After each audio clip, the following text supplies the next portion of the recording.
No programa que arranca às quartas na Rádio Portimão, é hora de apresentar o livro, ou o livro e o autor, ou só o autor.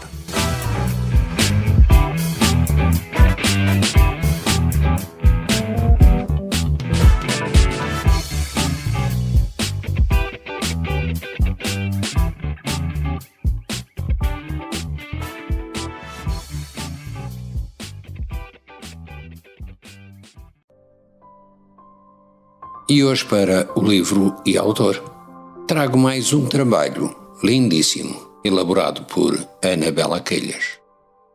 Hoje trago Ana Barradas, desconhecida da maioria das pessoas e tem uma biografia curta. Nasceu em Moçambique em 1944. É feminista, jornalista, escritora e tradutora. Após a Revolução do 25 de Abril, foi militante da UDP, União Democrática Popular, e fez parte do grupo que fundou a União de Mulheres Antifascistas Revolucionárias, a UMAR, em 1976. Foi redatora da revista Política Operária, fundada pelo seu marido Francisco Martins Rodrigues. Ao longo da sua carreira, traduziu autores como Andrew Revkin, George Orwell, Jack London e Noam Chomsky. E escreveu vários livros, entre os quais se destacam Ministros da Noite e As Clandestinas.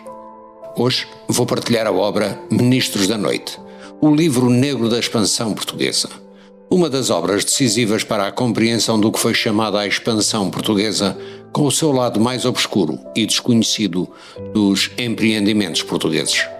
Essencial para uma compreensão do nosso passado, essencial para que possamos olhar para o futuro sem esqueletos no armário. Lembrei-me de partilhar esta obra, que me acompanha há bastantes anos, por vezes como suporte dos meus argumentos e conflitos, quando o tema é a colonização.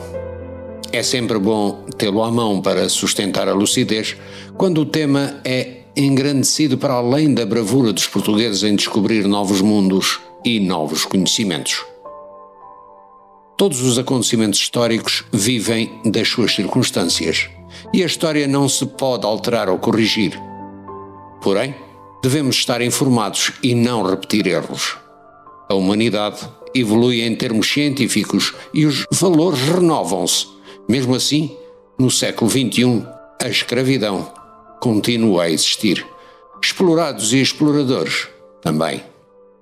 Apesar da Revolução de Abril, existem temas incómodos e que bloqueiam a informação e o raciocínio de muitos. Não temos que nos censurar ou penalizar pela ação dos nossos antepassados e pensar que antes eram todos maus e hoje somos todos bons. Como referi atrás, hoje, infelizmente, continua a haver escravidão e exploradores, mais ou menos adaptados ao esquema civilizacional do século XXI. E que a maioria aceita pacificamente e até vota em partidos que permitem e apoiam políticas de desenfreada competição do mercado de trabalho, gerando desigualdade social. Mas vamos à obra que esclarece tanto aqueles que tentam branquear todo o processo de colonização, como os outros que, não sabendo gerir emocionalmente o processo histórico, se revoltam e sugerem indemnizações e compensações absurdas. Uns e outros sustentam com frequência falsa informação. Ana Barradas pouco opina, apenas recolheu e reuniu documentos. Organizou alguns daqueles complementados com informação fidedigna nessa obra preciosa. Exemplos: uma coisa é falarmos da escravatura de Angola no século XX. Outra coisa é sabermos onde encontrar essa informação em Norton de Matos, general da Primeira República. Sobre padres, governantes e mestiços, teríamos algo a dizer, mas o melhor é saber o que disse Padre António Vieira no seu tempo. Esta é uma obra com fontes reais de informação, para quem quiser pesquisar. Os temas são diversos. Adianto alguns títulos: escravos, missionação, pauperização e desenvolvimento. O preto não quer trabalhar e o colonialismo dos anticolonialistas, entre outros. É uma obra indiscutivelmente atual que chega à sua 4ª edição, publicada pela editora Antígona. textos que dão testemunho da parte maldita e, por isso, sistematicamente dissimulada, presente em 5 séculos de uma história feita de colonialismo português. A coletânea de textos recolhidos dá um testemunho da parte maldita e tenta desmontar discursos mal-intencionados que reavivam a xenofobia. O discurso mascarado do neoliberalismo, servido pelos meios de comunicação das grandes massas, precisa de ser repensado porque, facilmente, nos leva a caminhos já experimentados e mal-sucedidos para a humanidade. Quanto a mim, note-se, opinião minha, é necessário conhecer o testemunho da história para que o nosso espírito crítico faça acontecer o bom senso sem se radicalizar. Contrariar a xenofobia e a escravidão não significa destruir o monumento dos descobrimentos em Lisboa, nem transferir o convento de Mafra para o Brasil. Se assim fosse, muito teríamos que devolver aos romanos. Mas também não importa esconder o inferno colonialista com o manto da invisibilidade.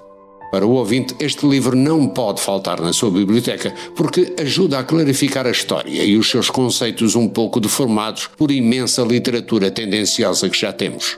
Esta obra inicia-se com uma citação de Fernão Mendes Pinto. Ministros da noite, como cães esfaimados, toda a prata do mundo os não poderá fartar. O fedor dos mortos na cidade de Mombaça, saqueada por Dom Francisco de Almeida em 1505, é o mesmo fedor dos cadáveres dos camponeses massacrados a napalm na Baixa de Cassange em 1962. Citação de parágrafo da introdução de Ana Barradas. Acrescento: o fedor dos mortos é um fedor universal. Mas agora, vamos ouvir em viva voz Ana Barradas.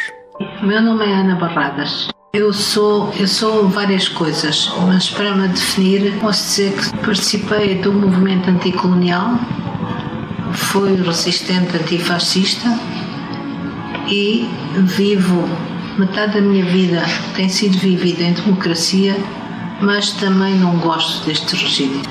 Portanto, sou uma pessoa politicamente muito insatisfeita que despertou para os problemas relacionados com a exploração capitalista e com a luta de classes e que nunca abandonei essa perspectiva de vida. Então, por causa dessa minha postura, eu desde cedo me interessei muito por temas políticos e, concretamente, aqui há os anos 1991, acho eu, publiquei um livro a que chamei Ministros da Noite, que causou grande impacto, estranhamente, porque eu era uma autora desconhecida, completamente desconhecida, editada por um editor bastante obscuro na altura, e a tratar de um tema contra a corrente, porque estava a preparar-se as comemorações do 5º centenário dos descobrimentos portugueses, e Os Ministros da Noite era um livro que procurava denunciar os horrores da colonização e da expansão portuguesa. E chamou-se Ministros da Noite porque é uma menção a um cronista do século XV que descreve o desembarque do capitão português António de Faria com a sua tropa numa ilha do Japão, em que eles fazem o assalto a um templo budista que se sabia que tinha muitas preciosidades, ouro, prata e pedras preciosas.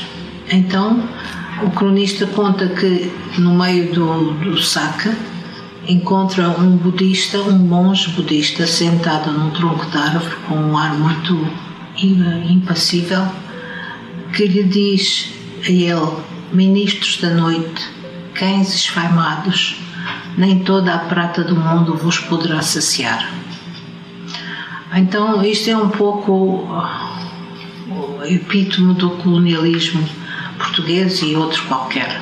O português não foi melhor nem pior que os outros, mas foram empresas de terror e de subjugação que duram até aos nossos dias, sob outras formas. Então, a propósito da influência da literatura sobre a política, Este Ministros da Noite, este livro, não foi escrito por mim verdadeiramente, foi organizado, estudado, pesquisado, compilado e prefaciado por mim, com subtítulos. O que eu fiz foi colecionar citações do século XV ou século XX de personagens ligados ao poder, portanto acima de toda a suspeita, descrevendo cenas que eles presenciaram ou que souberam comentar ou que usaram como forma de pressão política. Então, se não houvesse esse registro escrito, se a literatura, porque aqui mete-se também a literatura aficionada e a literatura dos cronistas, dos então mediadores de comunicação social entre o poder e as massas. Se não houvesse toda essa literatura, toda essa historiografia registada, hoje não era possível nós podermos interferir politicamente nos resquícios que ainda existem dessa era imperialista.